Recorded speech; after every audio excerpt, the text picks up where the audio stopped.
Bonjour à tous, je vous invite à vous abonner à cette chaîne, à aimer, à partager, à commenter ces vidéos, c'est très important. C'est une manière de nous soutenir. Merci à vous tous. Et oui, cette réforme de système de la retraite qui, jeudi dernier, a poussé 1,12 million de Français qui manifestaient contre la réforme des retraites dans toute la France.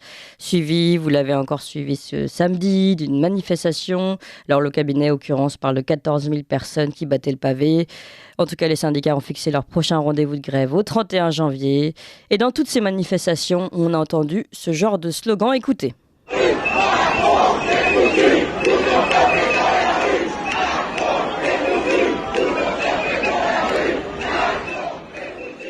Macron, t'es foutu, les Français sont dans la rue, ça c'était à Lyon le 19 janvier, donc en tout cas des images très fortes de mobilisation importante, des images de foule qui contrastent d'ailleurs avec l'image d'un président qui lui était isolé, parti en Espagne pour un sommet franco-espagnol. D'ailleurs même les journalistes de BFM TV s'en étonnaient le 19 janvier, écoutez. Emmanuel Macron que l'on va vous montrer parce que le contraste est tout de même saisissant, Alexis Cuvillier, entre ce cortège fourni à Paris de manifestants contre la réforme des retraites et ce président de la République qui est loin de la France, enfin loin, il n'est pas en France. Voilà, un président un peu isolé en Espagne. Alors on nous explique un contre-programmation assumée. Dit-on à l'Elysée, c'est le message qu'a d'ailleurs passé Emmanuel Macron depuis l'Espagne, puisqu'il dit « De toute façon, il n'y a pas grand-chose à dire, tout a été dit aux dernières élections ». Écoutez Emmanuel Macron depuis Barcelone. Je pense qu'il y a, comme vous le dites, dans une démocratie des règles et un bon fonctionnement. Il faut que les choses soient dites au moment où les choix démocratiques sont faits.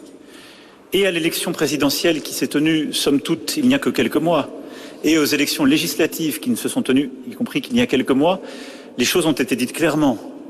Elles ont ensuite été négociées dans un temps que nous avons laissé avec les forces syndicales et patronales. Nous rentrons maintenant dans le temps de la proposition du gouvernement. Elle va donner lieu à un travail démocratique parlementaire. Alors les choses ont été dites clairement à l'élection présidentielle, aux élections législatives, donc on a l'impression que cela signifie qu'on n'a pas besoin de discuter beaucoup plus longtemps, négociations syndicales, et puis promesse en tout cas de travail parlementaire. C'est d'ailleurs ce qui va concerner directement notre invité du jour. Olivier Dussopt, ministre du Travail, en tout cas a réaffirmé ce week-end dans le journal Midi Libre qu'on ne retirera pas cette réforme. Voilà, le ton est donné. Alors peut-on faire confiance au débat parlementaire et espérer quelque chose de ce débat? Cette réforme était-elle vraiment nécessaire? C'est la question qu'en pose au sénateur LR Alain Houpert. Bonjour Alain Houpert. Bonjour Clémence. Et merci beaucoup d'être avec nous aujourd'hui. Vous êtes, je le rappelle, sénateur de la Côte d'Or, LR, membre de la Commission des Affaires étrangères et de la Défense, membre du bureau politique des Républicains. Et alors vous avez la particularité d'avoir tout d'abord fermé votre permanence le 19 janvier en soutien au mouvement de grève contre la réforme et puis d'avoir signé cette tribune dans le journal Valeurs Actuelles. Réforme des retraites, le gouvernement régit, oui, mais ne dirige pas le pays. Voilà le titre de cette réforme, de cette tribune, pardon. Alors, je voudrais savoir comment, Alain Houpert, finalement, vous vous positionnez, puisque il semblerait que vous ayez un discours un peu différent du reste des LR. Vivre ensemble, c'est avoir le droit d'être différent. Vous parliez que j'ai fermé ma permanence. Un élu ne peut pas faire grève parce qu'un élu n'est pas... c'est pas un travail, c'est une mission. J'ai tenu à fermer ma permanence pour montrer ma solidarité envers les Français, envers leur souffrance, et mes collaborateurs ont fait grève. Nous avons fermé la permanence, nous l'avons marqué.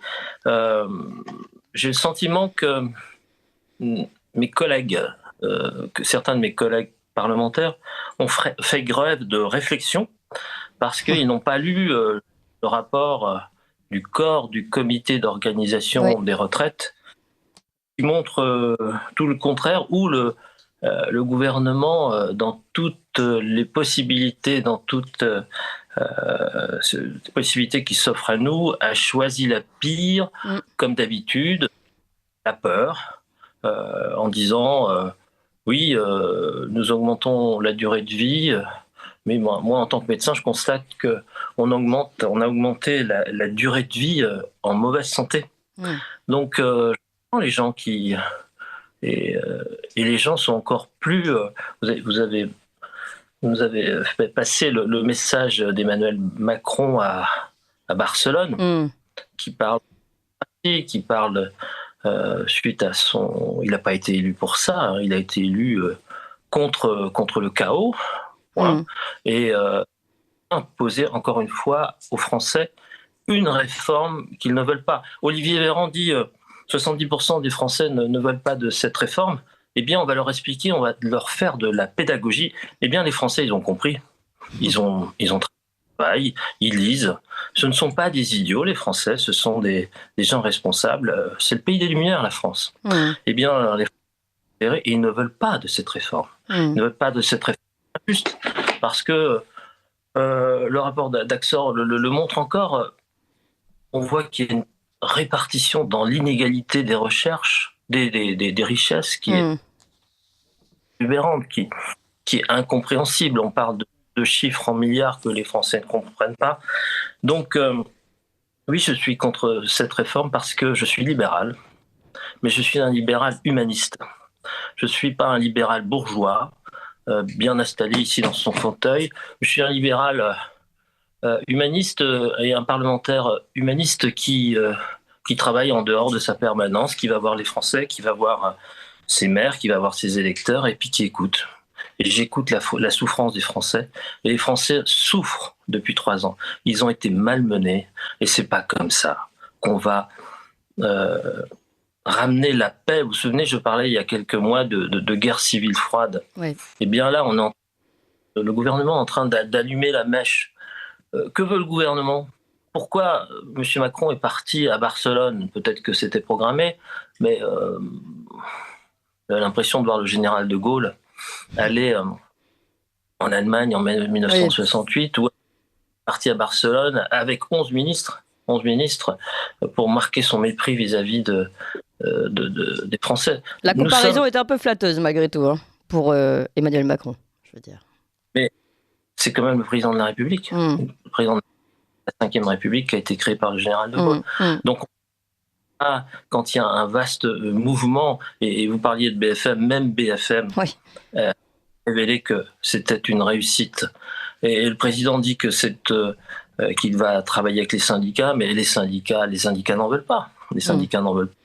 Alors, on va parler, Alain Houpert, également du débat parlementaire qui va avoir lieu. Mais avant, puisque vous avez cité le COR, hein, donc le Conseil d'orientation des retraites, vous l'avez bien expliqué, ils ont pris, d'ailleurs vous le rappelez également dans votre tribune, le gouvernement a pris sur les différents scénarios du COR le plus mauvais scénario. Je vous propose d'écouter, c'était justement le 19 janvier, Pierre-Louis Bras, le président du Conseil d'orientation des retraites, qui revient donc dans une audition parlementaire sur ces différents scénarios. Donc en gros, et en allant très très vite, les dépenses de retraite, vous le voyez, sont globalement stabilisées et même à très long terme, elles diminuent dans 3 hypothèses sur 4. Dans l'hypothèse la plus défavorable, celle à 0,7, eh bien, elles augmentent, sans augmenter de manière très très importante, puisqu'on passe de 13,8 à 14,4.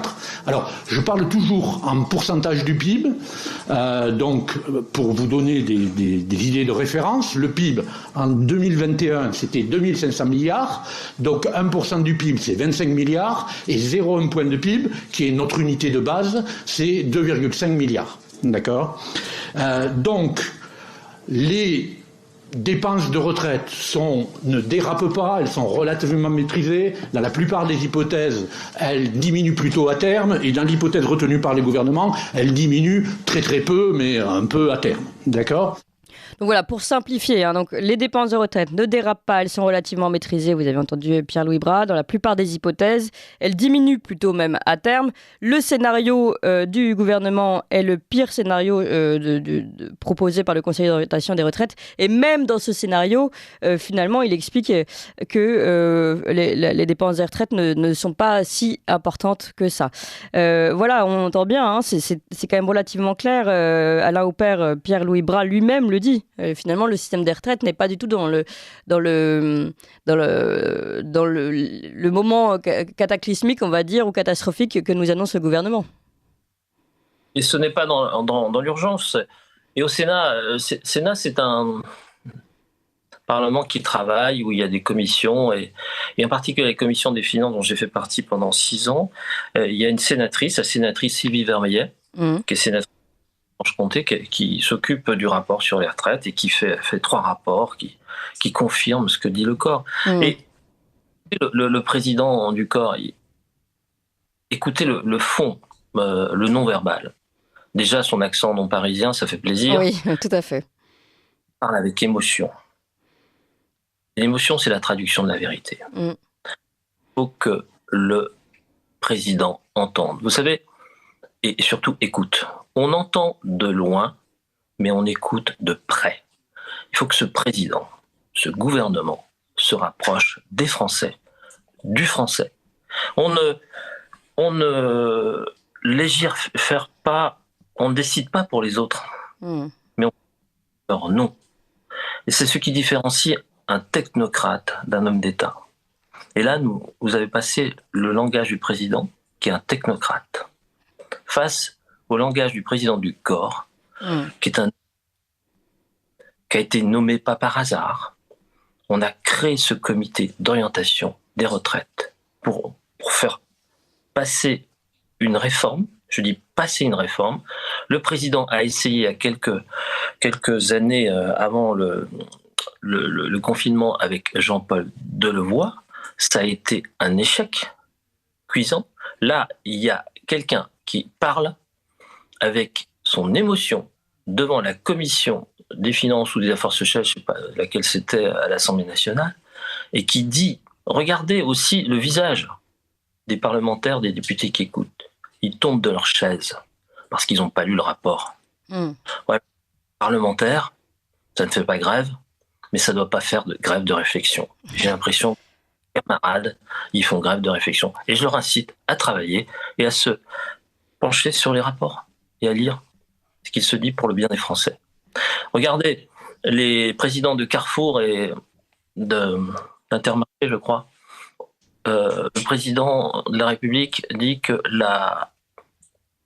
l'inflation va être à 4%. Eux, ils disent qu'elle va être à 30% bientôt. Les Français vont pas pouvoir digérer tout ça. Déjà, ils peuvent plus l'avaler, ils vont pas pouvoir digérer tout ça. Évidemment. Voilà. Écoutons, je demande au gouvernement qui est là pour aider la France, pour aider les Français, pour traduire l'envie des Français. L'envie des Français. Je ne veux pas de cette retraite. Voilà. On traduit les envies en idées, en paroles et en actes. Il faut que l'idée des Français se traduise en actes. C'est le peuple qui gouverne. On gouverne au nom du peuple. On ne gouverne pas pour le peuple. Alain Houpert, dernière question, puisque vous êtes membre des LR, on a bien compris le message que vous passez à certains parlementaires LR d'ailleurs, mais pour le moment, il est question que cette réforme puisse passer grâce au vote des parlementaires LR. Vous pensez que c'est joué ou malgré tout pas encore ? On verra, mais moi je leur dis que c'est une erreur. Je dis dans le confort du velours du Sénat ou de l'Assemblée, le candidat Fillon avait cette réforme à faire, nous devons la faire. Fillon s'est trompé, c'est tout, il faut le dire. Fillon s'est trompé. Il a encore écouté cette démagogie bourgeoise qui n'écoute pas les gens qui travaillent. Et cette réforme, elle a été décidée et faite par des gens qui ne travaillent pas. C'est qu'à travailler. Il y a des choses bien sur la pénibilité, mais rappelons que ce gouvernement a supprimé beaucoup de critères de pénibilité. Tout à fait. Sur le handicap, voilà, les Français. Il y a un rapport qui dit qu'en 2050, il y aura la moitié des emplois qui vont être supprimés parce qu'il y aura des robots. Encore pire. Qu'est-ce qu'on va faire ? Voilà, donc ressaisissons-nous. Là, on est au bord du gouffre économique, énergétique et social. Ne faisons pas un pas en avant, voilà. Oui, il y a déjà beaucoup de travail dans tous les autres secteurs, on l'a bien compris. Merci beaucoup Alain Houpert, sénateur LR de la Côte d'Or, membre de la Commission des Affaires étrangères et de la Défense et membre du bureau politique des Républicains. Merci encore.